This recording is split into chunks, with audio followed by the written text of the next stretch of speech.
et bienvenue dans un nouveau carnet de lecture. Installez-vous bien confortablement, prenez votre petite boisson chaude ou froide et on est parti pour une petite demi-heure de blabla livresque. Nous sommes samedi 12 octobre après-midi et je viens vous parler pendant la sieste de mon fils. Je suis encore une fois solo avec lui aujourd'hui, mon conjoint est parti pour la journée. Donc du coup le seul moment que j'ai à peu près tranquille pour pouvoir filmer, c'est le moment de la sieste. Voilà. Donc profitons-en, j'ai un retour lecture à vous faire sur un polar, un bon polar comme on les aime. Et je voulais également vous montrer un petit cadeau que j'ai reçu puisque mercredi dernier, donc mercredi 9 octobre, c'était mon anniversaire et donc j'ai reçu quelques petits cadeaux, dont un cadeau livresque que je voulais absolument vous montrer parce que l'objet livre est juste magnifique. D'ailleurs, tant qu'à faire, commençons par là. Donc, le livre qui rejoint ma pile à lire, c'est Laura, Lizzie et les hommes gobelins de Christina Rossetti. C'est édité chez La Ville Brûle et donc c'est mis en scène par Clémentine Beauvais et par Digli, je crois que ça se prononce comme ça, je suis pas sûre. Et donc alors vous voyez, donc c'est un tout petit livre, mais par contre on est sur un hardback qui est juste trop beau, vraiment. Je vous montre l'intérieur parce que vraiment ça vaut le détour, il y a énormément d'illustrations. En fait c'est un poème à la base, hein. Donc je vous montre parce que vraiment ça vaut le détour. Regardez-moi ça, comment c'est trop beau. J'essaye de vous montrer un peu les illustrations, voilà. Et donc c'est superbe. Donc je pense qu'il y a toute une partie sur la biographie de Christina Rossetti qui est ici. Et après vous avez vraiment le poème en tant que tel, je pense. Hein. Attendez que je regarde. Liberté, liberté fruitée. Donc là je pense que vous avez quelques petites informations supplémentaires sur le poème. Et après vous avez le poème qui est ici.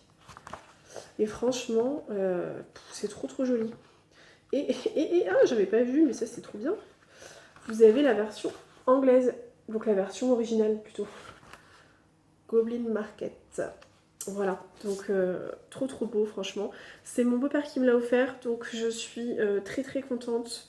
Vraiment, c'est... Enfin, je connaissais pas du tout, mais je suis trop fan. Je suis trop fan de l'objet livre, je suis trop fan de la couverture, je suis fan des illustrations, et en fait j'ai presque envie de le lire maintenant. Je me dis c'est tellement petit, c'est un poème, ça se lit hyper vite, hyper bien. Peut-être l'occasion, non? Peut-être profiter de la sieste de mon fils pour lire ça. Bon, pour tout vous expliquer, j'ai terminé ma lecture papier, donc j'ai plus du tout de lecture papier en cours là. Donc pour le coup, est-ce que je profiterai pas de sa sieste pour me poser un peu et découvrir cette petite merveille? C'est possible, c'est possible.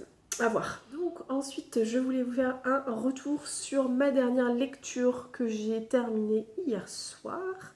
On était donc sur un polar, comme je vous le dis depuis quelques carnets de lecture, nous sommes dans la période automnale, et alors moi, dans cette période automnale, qu'est-ce que je fais? Je ne lis que des polars, des thrillers, des lectures fantastiques, des romans d'inspiration gothique. Je profite vraiment du mois d'octobre et de novembre pour ne lire presque que ça.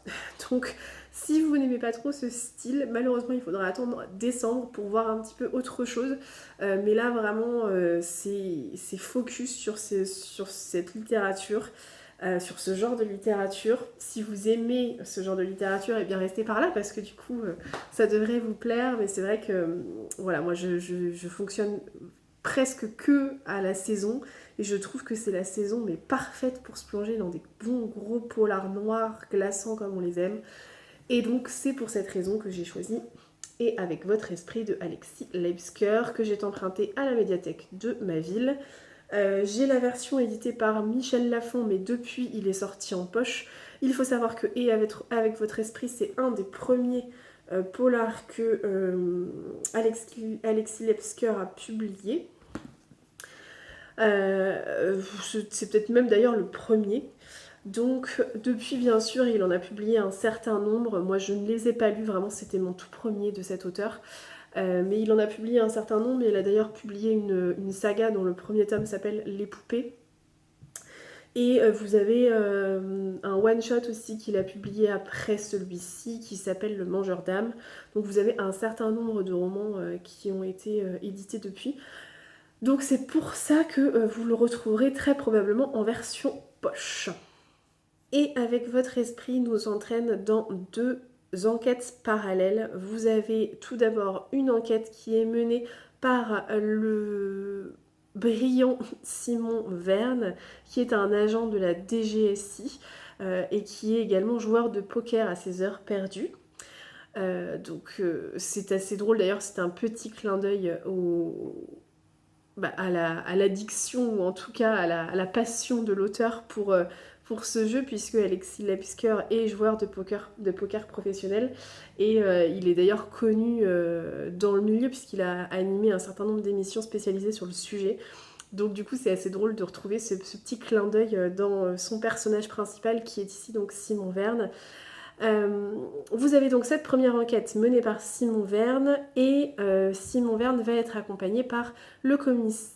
Non, elle n'est pas commissaire, je sais plus ce qu'elle est. Le lieutenant je crois, Marion Mastereau, qui est une jeune femme sulfureuse du sud de la France et ils vont faire équipe tous les deux puisqu'ils vont enquêter sur la disparition de 4 éminents scientifiques.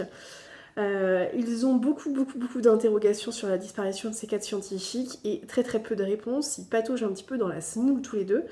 Donc vous avez d'un côté cette enquête-là et de l'autre vous en avez une autre qui met en scène la commissaire Cannelle Pourson qui enquête sur un meurtre particulièrement sanglant et particulièrement affreux, le meurtre du professeur Toussaint, qui est un éminent scientifique lui aussi qui vient d'obtenir un prix Nobel.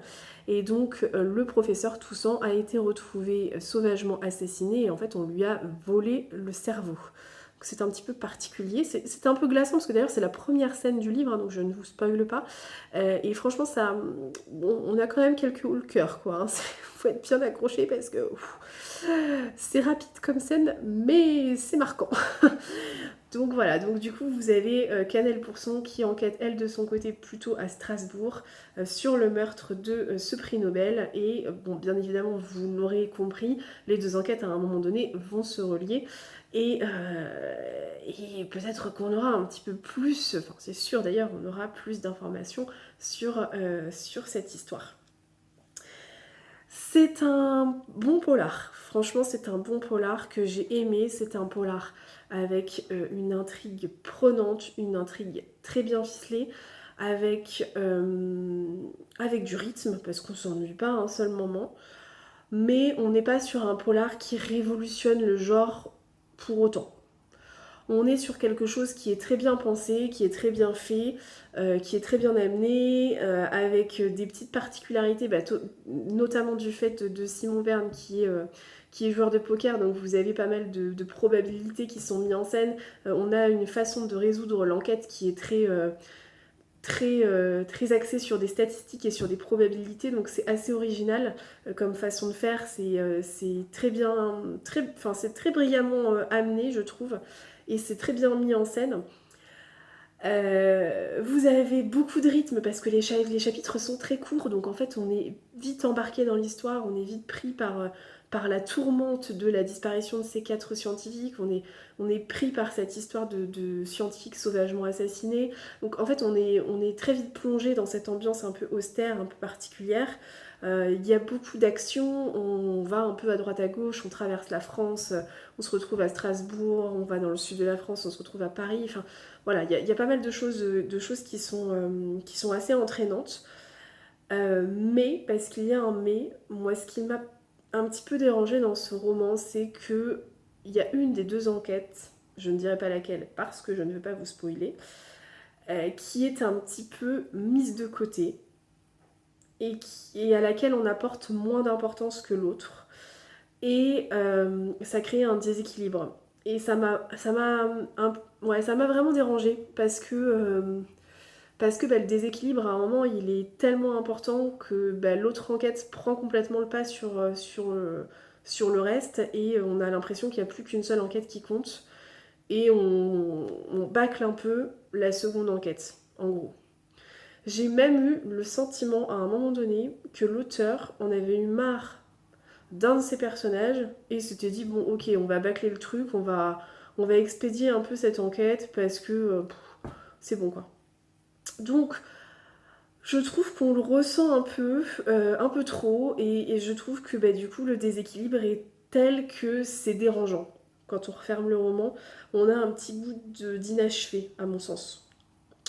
Voilà, après ça reste quand même encore une fois un très bon moment de lecture, moi j'ai adoré, j'ai trouvé que c'était hyper fluide, enfin voilà, je vous le disais, c'est très entraînant, très fluide, donc on s'ennuie pas un seul instant, c'est un roman qui est très plaisant à lire, mais ça, comme je vous le disais, ça ne révolutionne pas le genre, on n'est pas sur quelque chose d'incroyable, la résolution finale ne m'a pas fait un waouh spectaculaire, donc c'est une bonne petite lecture, un bon roman à lire un soir quand il fait bien froid dehors, sous un plaid, avec une tasse de thé, à frissonner un peu, voilà, avec un peu de musique quand même, parce que sinon vous flippez dès que vous avez un bruit dans la maison, hein, clairement.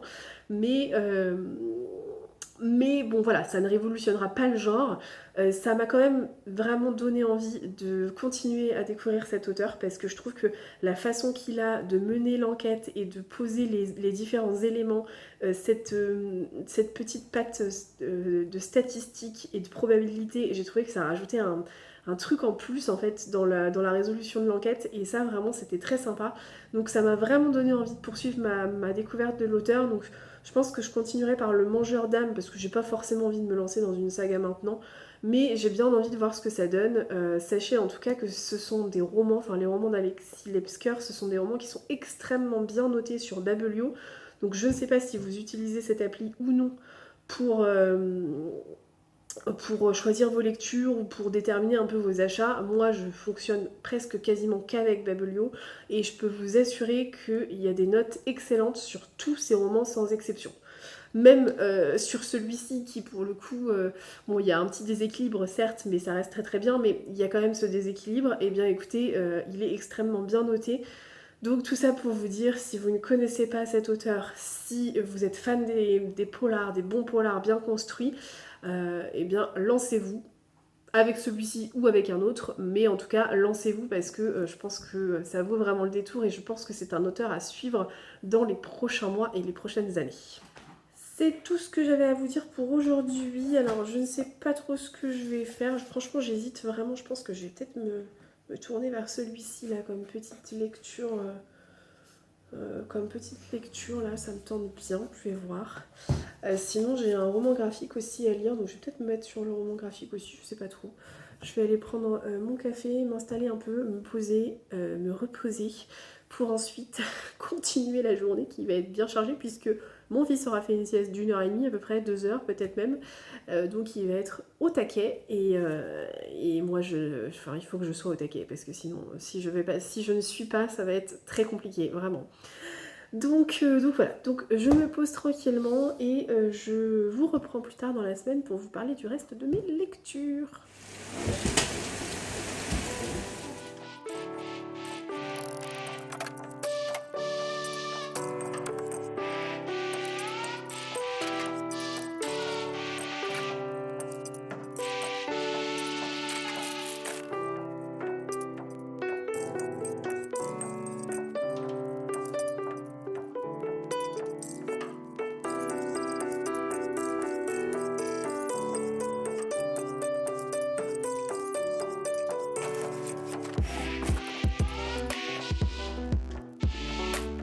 Hello! On se retrouve aujourd'hui, on est vendredi. Je suis en train de réfléchir, nous sommes vendredi.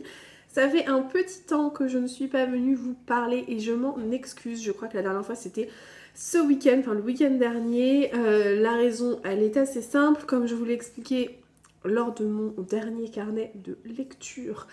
Je suis enceinte de 7 mois maintenant et clairement la semaine a été très compliquée pour ne rien vous cacher. J'ai pas mal de contractions douloureuses, je suis fatiguée, je travaillais encore jusqu'à hier. Donc autant vous dire que c'était assez compliqué à gérer et le début de la semaine a été très très dur pour moi.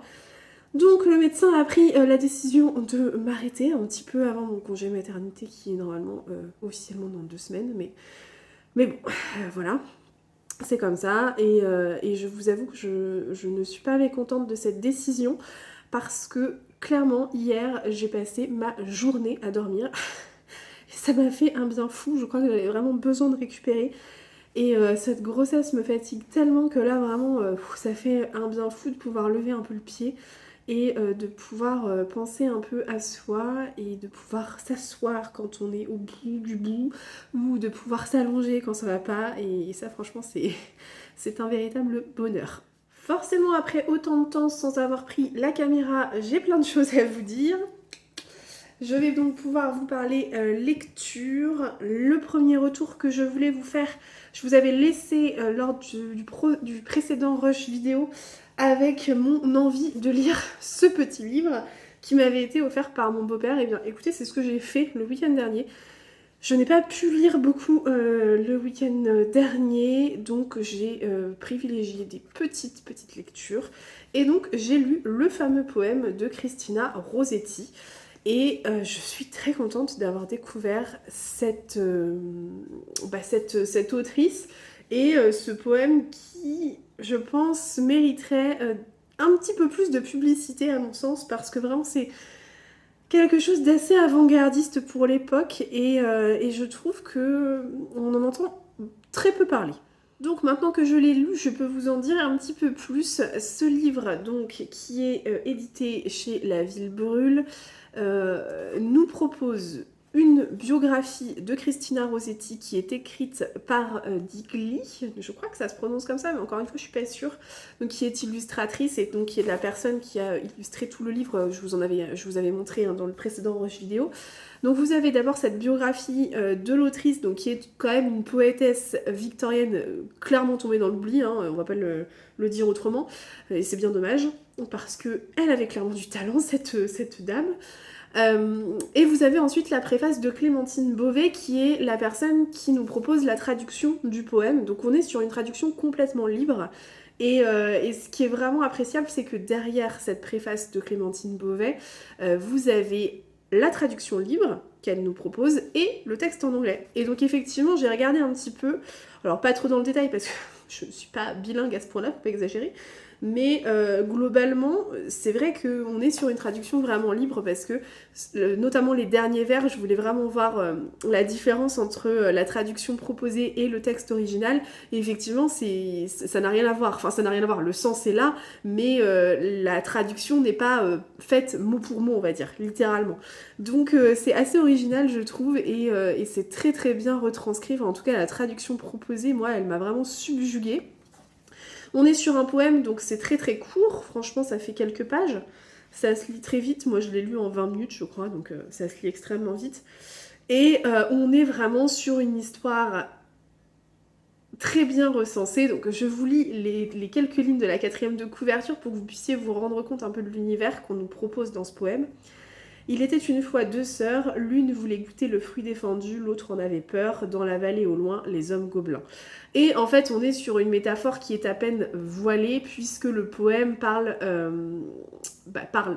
d'abord de fruits, en fait, ça nous parle de 2 sœurs qui sont très attirées par des fruits très juteux, très... voilà, comme si elles vont au marché, elles voient des étals de fruits, et donc elles sont attirées par ces fruits.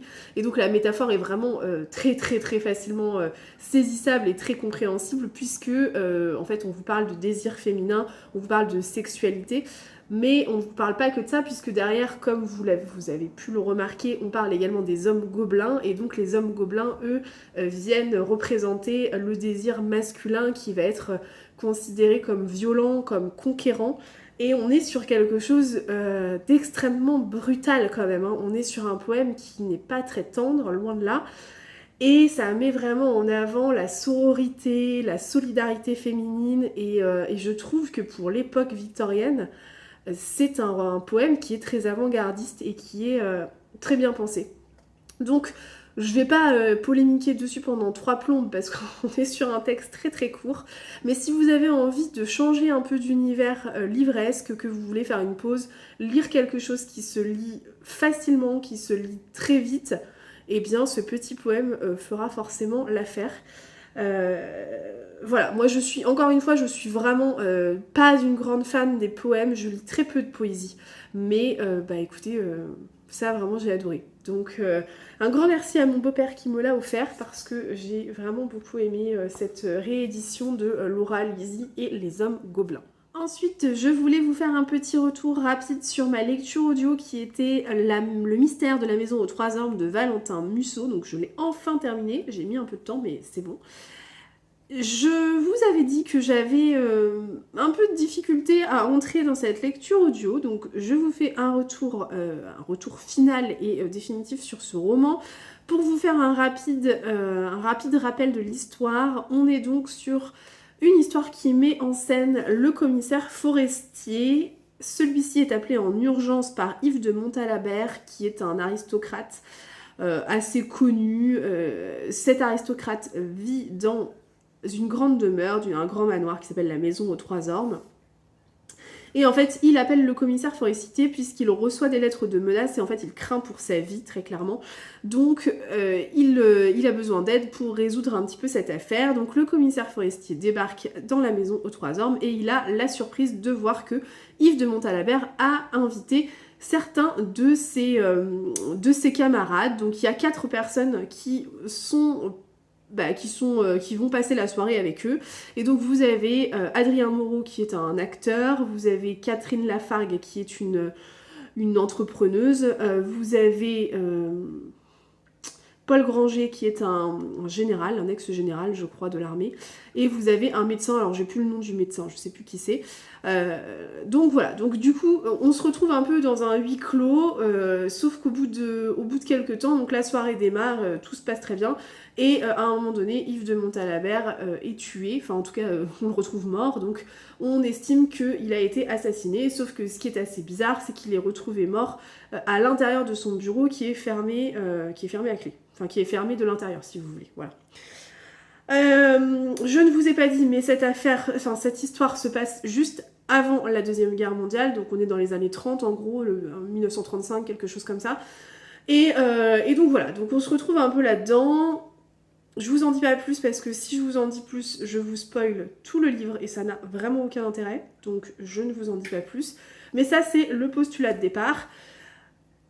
On se retrouve un peu dans ce livre, en tout cas sur cette première partie, parce que c'est un livre qui est découpé en 3 parties. Sur cette première partie, on se retrouve vraiment dans un décor un peu à la Agatha Christie, à la Gaston Leroux, avec beaucoup de références littéraires, notamment au livre Le mystère de la chambre jaune. Vous avez aussi beaucoup de références à Agatha Christie, enfin voilà, à ce genre de crimes un peu bizarres, un peu, voilà, on a très envie de découvrir ce qui s'est passé.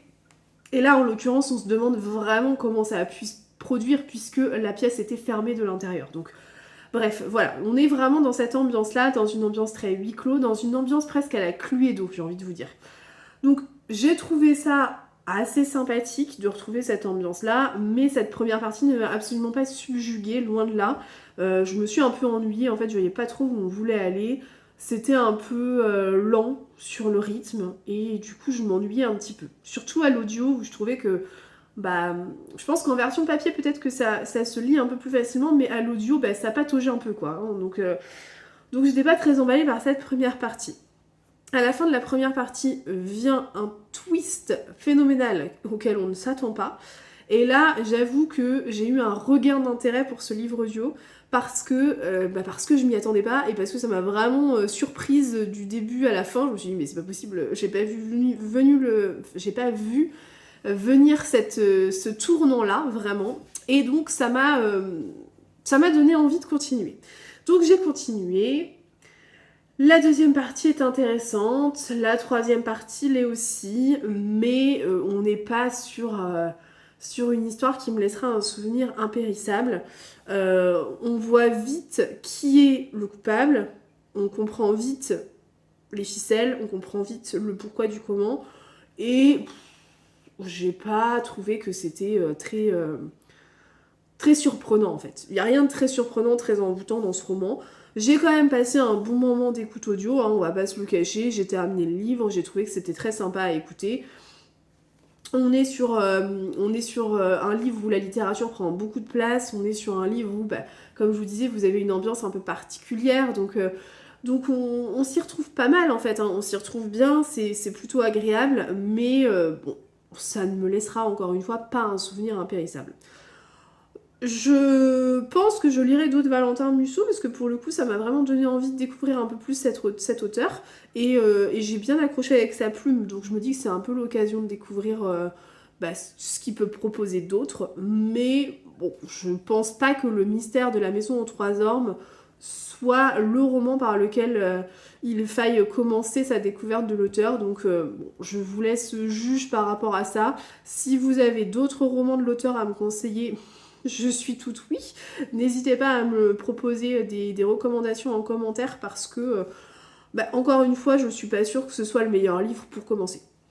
J'ai poursuivi la semaine avec une lecture d'inspiration gothique puisque je suis à fond dans mon challenge On lit du gothique en automne et j'ai donc décidé de lire, mais ça je vous en avais déjà parlé, de lire À l'ombre de Winnicott de Ludovic Manchette et Christian Niemiec. J'avais décidé de le lire parce que je vous ai proposé une lecture commune, donc lecture commune qui a commencé le lundi 14 octobre. Et donc on est au total 6 je crois à avoir rejoint le Discord, donc merci à toutes les participantes parce qu'il me semble qu'on est plutôt sur un lectorat féminin pour l'instant.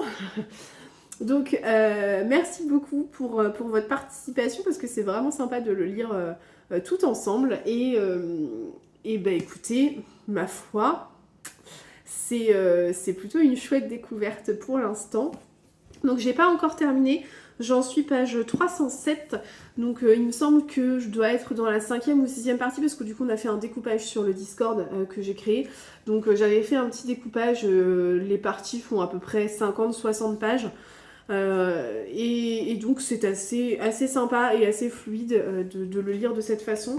Et franchement j'aime beaucoup le fonctionnement du Discord. Si vous ne connaissez pas, n'hésitez pas à aller voir parce que c'est très sympa pour organiser des lectures communes. Ça vous permet vraiment de pouvoir discuter avec les personnes de certaines parties du livre sans spoiler les autres qui ne sont pas encore là. Donc ça permet vraiment à chacun de lire à son rythme. Et ça, c'est vraiment, vraiment très agréable. Donc vraiment, le Discord, pour ça, c'est une très bonne découverte. Pour ce qui est de À l'ombre de Winnicott, je pense que vous en avez beaucoup entendu parler parce qu'on l'a vu passer énormément sur les réseaux. Mais j'ai envie de vous dire à juste titre, et je comprends pourquoi on l'a vu passer autant, parce que pour le moment, c'est un véritable régal pour moi. Donc, dans À l'ombre de Winnicott, on est en 1934 dans le Sussex en Angleterre et on suit la famille Montgomery qui vient d'emménager dans le manoir de Winnicott Hall, qui est un manoir qui se trouve un petit peu en pleine pampa, hein, il faut le dire. Une vieille demeure. Et donc on fait la connaissance de Archibald et Lucille. Donc Archibald, c'est un aristocrate qui est archéologue à ses heures perdues, qui est assez drôle, faut le dire. Et sa femme Lucille, bah, elle, du coup, son rôle, c'est de tenir un peu le manoir. Elle a décidé de faire pas mal de travaux dans la maison pour le rendre un petit peu plus moderne. Et ils ont ensemble un fils qui s'appelle George. George est aveugle. Je ne vous spoil rien parce que c'est indiqué de toute façon sur la 4e de couverture. Et en fait, on démarre le roman avec l'arrivée de Viviane Lombard, qui est une Française et qui postule pour le poste de préceptrice pour s'occuper de George. Et c'est hyper bien. Franchement, j'aime beaucoup.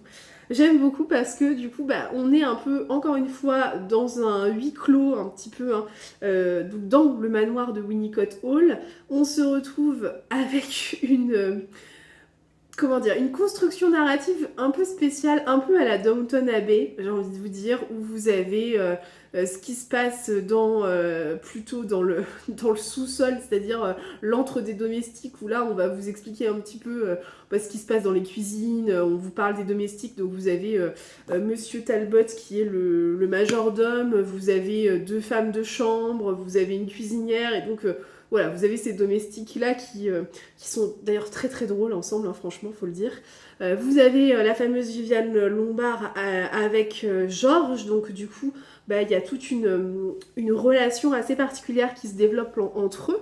Et vous avez également toute la vie de couple de Archibald et Lucille, et même leur vie un peu mondaine. Et franchement, c'est très très bon. C'est très très bon parce que effectivement on est sur un roman d'inspiration gothique, donc dès le début on sent qu'il y a une ambiance assez oppressante qui vient s'installer. Forcément on se pose beaucoup de questions parce qu'il y a des portes qui claquent, il y a des objets qui bougent, il y a des choses un peu bizarres, il y a des silhouettes un peu brumeuses qui apparaissent à droite à gauche. Il y a des événements très étranges qui se produisent dans ce manoir et on sent bien franchement qu'il y a quelque chose de pas normal, voire d'un petit peu surnaturel. Donc clairement on se pose beaucoup de questions, mais à côté de ça, eh bien, cette ambiance très oppressante, elle est contrastée par la touche d'humour que peuvent apporter les auteurs, et franchement, mais c'est juste très très drôle. Moi je m'attendais absolument pas à ça, mais je trouve que c'est très drôle. Les personnages sont assez fantasques, les personnages ont un grain d'humour, une touche d'humour qui est vraiment très particulière. Et en plus de ça, vous avez des situations assez rocambolesques, des situations auxquelles on s'attend pas forcément dans des romans d'inspiration victorienne comme ça. Et franchement, ça contraste avec cette ambiance très oppressante, et du coup ça nous permet de respirer aussi un petit peu, parce que parfois c'est ce qui est un peu compliqué dans les lectures d'inspiration victorienne, c'est qu'en fait on est tellement pris à la gorge, c'est tellement flippant que des fois on se dit oh là là, Et là en fait vraiment cette partie humoristique, ça apporte une touche supplémentaire, une touche de légèreté qu'on n'aurait pas dans un roman d'inspiration gothique pure et dure, et franchement je trouve que l'ensemble fonctionne parfaitement bien. Bien évidemment, je vous en reparle quand je le termine. Je pense que je devrais le terminer ce week-end. Ça devrait se faire facilement. Mais en tout cas, je suis très contente. Ce que je peux vous dire aussi, c'est que les filles qui le lisent avec moi sur le Discord, elles sont tout aussi enchantées. Il y a juste Nathalie du compte Nati Scarlett qui a un avis un petit peu plus mitigé. Notamment du fait qu'elle trouve que c'est un petit peu lent. C'est vrai qu'on reste quand même sur un roman d'inspiration gothique, donc vous le savez ou pas, mais l'une des particularités de ce type de roman, c'est qu'on est sur des romans qui sont assez lents, parce que ce qui prime surtout, c'est l'installation de l'ambiance qu'on va mettre en fait dans le roman. Donc forcément, c'est un peu lent. Et ça convient pas forcément à tout le monde. Donc ça, il faut quand même le savoir quand on débute ce genre de livre. On est sur des romans où il n'y a pas une action florissante. Donc c'est un peu plus lent que certains autres types de littérature. Et pour finir, je voulais vous parler de ma lecture en cours. Alors j'ai bien sûr À l'ombre de Winnicott, mais j'en ai une autre que j'ai démarrée hier soir. Je voulais changer un peu de À l'ombre de Winnicott. Donc je me suis dirigée vers une lecture que vous avez choisie en fait, tout simplement sur Instagram. J'avais fait un petit sondage il y a une bonne semaine de ça pour savoir quelle serait ma prochaine lecture, et vous avez choisi La petite boutique au poison de Sarah Penner, que j'ai aux éditions Pocket, mais qui initialement a été publiée chez Faubourg Marigny, de mémoire. Et donc là, c'est la collection Les Révélations de Pocket. Donc j'en ai un autre de cette collection-là, qui est celui-ci, Liberata. Je sais pas si vous verrez bien, qui est là. Et voilà, et donc bon, alors pour l'instant je peux vraiment rien vous en dire parce que j'en suis au chapitre 3, page 33, donc je peux vraiment pas vous dire grand chose. Mais c'est un roman qui me fait de l'œil depuis très longtemps.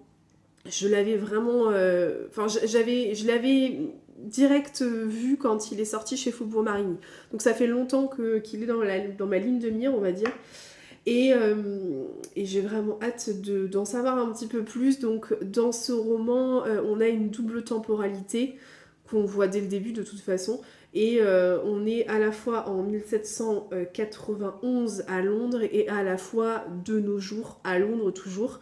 Mais voilà, vous avez cette double temporalité là, et comme vous pouvez vous en douter, ça va parler d'apothicaire et de poison. Je vous en parle un petit peu plus en détail quand je l'aurai avancé. Mais j'ai terriblement hâte d'en savoir un petit peu plus. Sur ce, je pense que j'ai fait le tour de tout ce que j'avais à vous dire. C'est déjà pas mal, je pense que ça fait un petit temps que je vous parle là.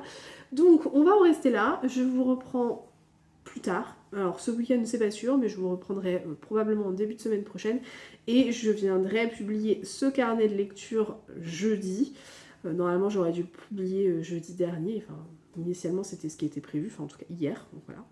Mais bon, comme je vous l'ai expliqué, la semaine a été chargée et parfois on a des contretemps qui font que ce n'est pas possible de faire ce que l'on avait prévu, tout simplement. Donc ce n'est pas grave, il n'y a pas mort d'homme, loin de là.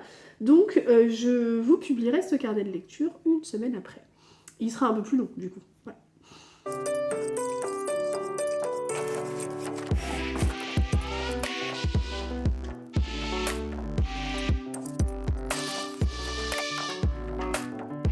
Hello, on est lundi 21 octobre et je vous reprends rapidement en vidéo. Je viens de déposer mon fils chez la nounou et je vais pouvoir vous parler un petit peu plus de ma lecture de À l'ombre de Winnicott de Ludovic Manchette et Christian Niemiec. Et je vais pouvoir aussi vous parler un petit peu de mes lectures en cours. Donc je me pose et je vous reprends dans un petit instant. Donc enfin prête pour venir vous parler et donc je veux absolument vous faire un retour final sur À l'ombre de Winnicott de Ludovic Manchette et Christian Niemiec, qui était la lecture commune que j'organisais dans le cadre du challenge On lit du gothique en automne. Lecture commune que j'ai organisée sur le Discord. Si vous voulez toujours la rejoindre, n'hésitez pas, c'est encore possible. Je laisse le Discord ouvert. Il y en a encore quelques-unes qui n'ont pas fini la lecture, donc ça peut être sympa de nous rejoindre dès maintenant si vous le souhaitez. Donc n'hésitez surtout pas. Je vous en ai déjà pas mal parlé de ce roman-là. Ce que je peux vous dire, c'est que on est sur un petit coup de cœur. Franchement, c'est un roman que j'ai adoré. On y retrouve tous les marqueurs de la littérature gothique. Donc vous avez un manoir, un très grand manoir assez austère, assez ancien. Vous avez des secrets, des mystères, des événements un petit peu particuliers, à la limite du surnaturel. Vous avez la religion qui tient une place très importante dans le récit. Et vous avez pas mal de petites choses comme ça qui du coup nous rappellent qu'on est vraiment dans un roman d'inspiration gothique et ça fonctionne très très très bien. Ce que j'ai particulièrement apprécié, vous l'aurez compris, c'est qu'on est sur un roman qui a la particularité d'avoir une touche d'humour omniprésente dans le récit. Et ça, pour moi, c'est le petit plus, c'est la chose qui fait que c'est un roman que je conseille à toutes les personnes qui veulent se lancer dans le genre d'inspiration gothique, mais qui ont peur d'avoir peur. Voilà. Donc si vous avez peur d'avoir peur, eh bien, lancez-vous dans la lecture de ce roman-là parce que vous verrez que l'humour qui est présent tout au long du roman apporte de la légèreté et c'est la légèreté qui est nécessaire, je pense, pour appréhender un peu ce style de littérature assez particulier. La fin du roman est une fin que j'ai trouvée très bien pensée, très bien faite pour le récit et je pense qu'on n'aurait pas pu finaliser le roman autrement, en toute honnêteté.